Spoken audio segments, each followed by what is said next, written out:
She didn't look at me like a CEO looks at a janitor. She looked at me like she'd seen a ghost, and maybe, in that moment, she had.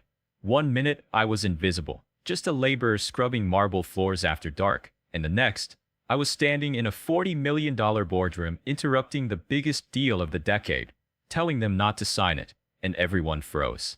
If you believe that people like us, the ones who mop floors, pour coffee, or fight for our kids in courtrooms we can't afford, deserve to be heard before the ink dries on billion-dollar contracts, then like this story, subscribe, and stay with me, because what happened that night wasn't just shocking, it was a reckoning.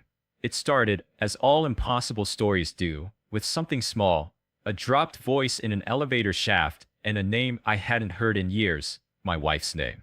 I was cleaning level 43 at Sterling Innovations Tower, third shift like always, earbuds in, thinking about my daughter Ella's heart condition and how I'd stretch next week's groceries, when the shaft speaker crackled open. I heard a woman's voice, clipped, firm, too polished to belong to anyone outside that glass-towered upper world.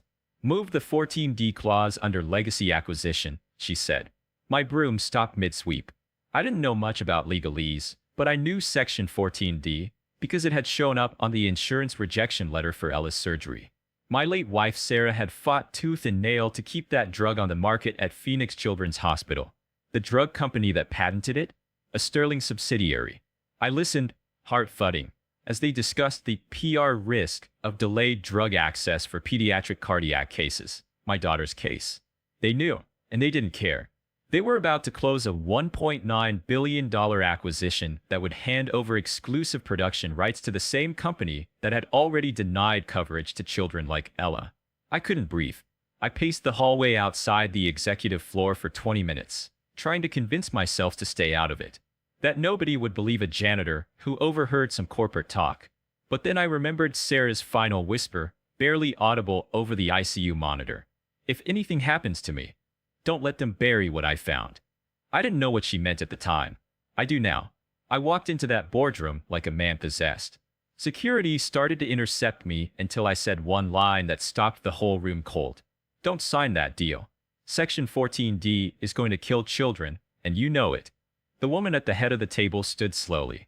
She was beautiful in that intimidating Manhattan way. Bone structure for days, silk blouse, no-nonsense heels. And her eyes were the same sharp blue that had once softened while talking to a nurse named Sarah. Her name tag read Victoria Sterling, and I felt the ground shift under my feet. I had saved her life once, 3 years ago, on a flight from Phoenix to JFK. She had collapsed midair, and I was the only one who stepped up to help. I was still a paramedic then. I had no idea she would one day hold my daughter's fate in her hands. Now here we were again. Only this time, I wasn't patching her up with an oxygen mask. I was tearing down her empire's biggest power play. She didn't say anything for a long time, just stared at me like she was trying to remember something she'd buried. You're Sarah's husband, she finally said. Not a question, a statement. And that's when I knew she remembered. The nurse who made her son's final days bearable. The woman who had asked her to promise something. I nodded once. And my daughter needs that drug you're about to hand over to a company that triples the price for kids like her. You do this, and you sign her death certificate. The room went dead silent. You could hear the breathing of suits who hadn't looked up from spreadsheets in 5 years.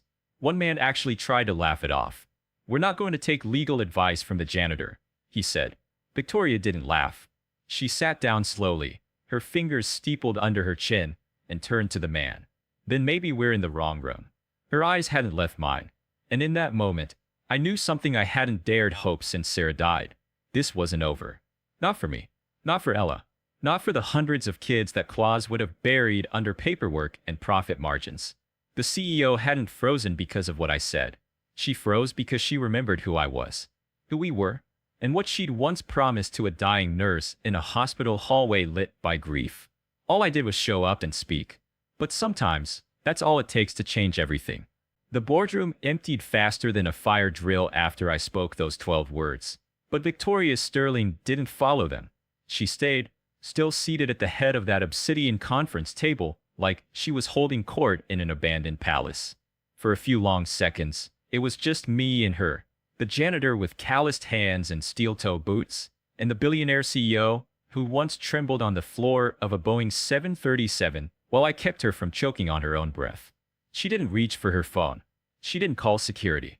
She simply looked up at me like she was reading every scar I carried, then softly said, "My son died 3 months after that flight. Cancer." The words dropped like stones between us. "Your wife was the only one who stayed through the nights." And just like that, the air changed. She remembered Sarah. She remembered everything. "You said Section 14D would kill children. Tell me why," she said, not as a CEO, but as a grieving mother trying to outrun guilt.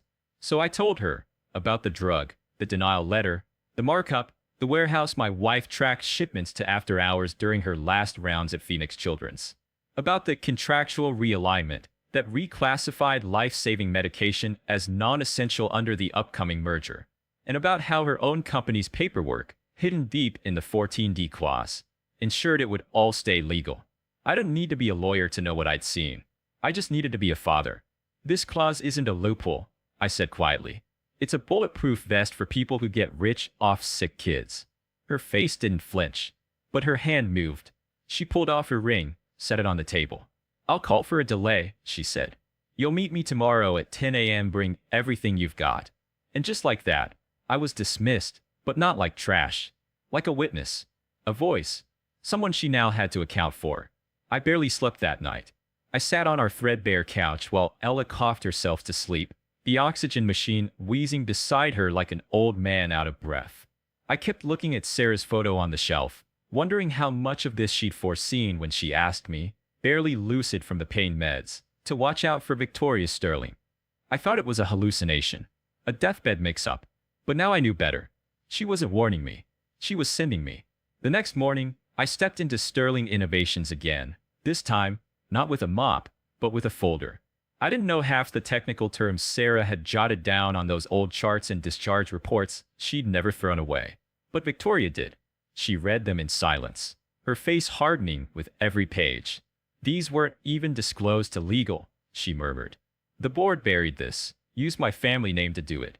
She didn't speak for a full minute after that, just sat in her office, surrounded by polished mahogany and glass awards, while Ella's drawings of flowers and hearts stared up from the pages her mother had left behind.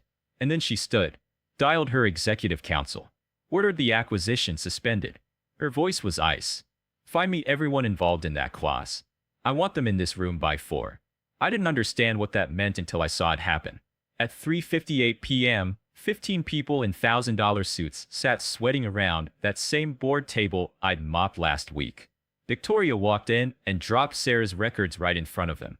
"You buried a pediatric oncology nurse's whistleblower notes because you thought she was dying quietly.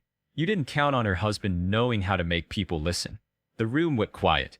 One of them tried to bluster, talked about fiduciary duty and shareholder priority. Victoria shut him down in 10 words. "If we profit off children's deaths, we have no shareholders." She turned to me and nodded. "Say it again." "About Section 14D. So I did, word for word, this time with 15 other faces hearing it. One of them turned pale. Another muttered something about risk exposure. But none of that mattered to me. What mattered was that someone finally wrote down what I said and didn't tear it up. By the end of the hour, the deal was frozen. The board was fractured, and Victoria Sterling had made a choice that would cost her allies, money, and probably half her empire. But she didn't blink. "This doesn't end with a press release," she told me as we rode the elevator down. "It ends with making sure your daughter and every kid like her never has to beg for medicine again." I didn't say thank you. It didn't seem big enough. I just nodded, clutching the teddy bear Ella had begged me to bring for good luck. The same one Sarah gave her. The same one that sat in ICU windows while the world turned its back. That night, I told Ella a story. About her mom. About the woman from the plane. About a voice that had once gone silent on the radio, but had finally found its volume again. And this time, it sounded like justice. The morning of the press conference, the city buzzed with rumors, investors whispering about chaos in the boardroom, analysts speculating on why the Sterling Innovations acquisition had been delayed indefinitely, and reporters huddling outside headquarters like vultures sensing blood, but no one expected what was about to happen. Not the media, not the board, not even me. I stood in the wings behind the stage in a freshly ironed shirt I borrowed from my neighbor, my palms sweating, my daughter Ella seated in the front row next to Victoria Sterling, clutching the same teddy bear her mother gave her in the pediatric ward 3 years ago. Cameras were trained on the podium where billion-dollar deals were usually sealed with handshakes and glossy smiles. But this wasn't going to be that kind of press conference. At exactly 10 a.m., Victoria stepped out in front of the microphones and said 5 words that froze the financial world. "We are canceling the deal." The room exploded into shouts and flashbulbs, but she didn't flinch. She held up a crisp copy of the acquisition contract, turned to the board members seated behind her, some of whom had tried to push her out just days ago, and tore the document in half, right there, live on television. Section 14D would have stripped access to a life-saving pediatric drug, she said calmly. That's not just a business oversight. That's a moral failure. And I will not let my son's name, or my company's legacy, become a eulogy for children we could have saved. She stepped aside and gestured for me to take the microphone. I had no speech prepared, no media training, just truth. My name is Marcus Jensen. I'm up these floors. I raised my daughter while bearing my wife. And I was told, by doctors, by insurance reps, by the people who made this deal, that her life was a line item, that I couldn't afford to keep her heart beating. I held up Sarah's file, the one I almost threw away after she died. But my wife believed someone would listen. Someone did. Ella smiled at me from the front row, her tiny frame no longer tethered to oxygen tanks or monitors, her hair starting to grow back in soft wisps since the surgery that saved her life. Reporters grew quiet. The spectacle faded. What remained was something raw and true and unpolished. Victoria returned to the podium, her voice stronger now.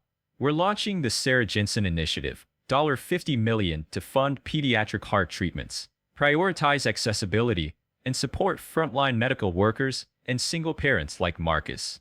The applause came slowly at first, like people didn't quite know how to respond to compassion in a space that had only ever rewarded profit. But it came, loud, reluctantly from some board members, fiercely from the families watching on live streams from hospital rooms. The press covered it like wildfire. The janitor who changed a billion-dollar deal. The CEO who listened to the man with a mop. Social media lit up. Parents told their stories. Nurses shared Sarah's name. And behind it all, quietly, Ella lived. For the first time in years, she simply lived. She played, ran, and slept through the night without pain. Victoria resigned from her position weeks later and stepped fully into the nonprofit world. She didn't need power. She wanted purpose. And somehow, strangely, we became family. Aunt Vicky started coming to school plays, hospital follow-ups, birthdays. Not because of guilt, but because something in her broke open the day I walked into that boardroom. And instead of closing it again, she let the light in. As for me, I left my mop behind.